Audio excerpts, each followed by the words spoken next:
Service in Nashville has issued a tornado warning for Central Grundy County in Middle Tennessee until 8 a.m. Central Standard Time.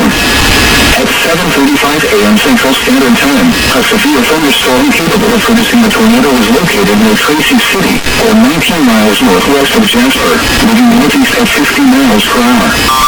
Hazard, tornado. Source, radar indicated location. Impact, flying debris will be dangerous to those caught without shelter.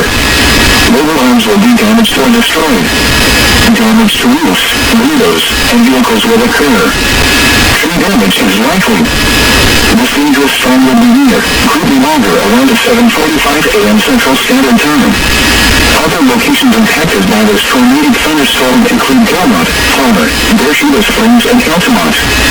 Take cover now. Move to a basement or an interior room on the lowest floor of a sturdy building. Avoid windows. If you are outdoors, in a mobile home, or in a vehicle, move to the closest substantial shelter and protect yourself from falling debris.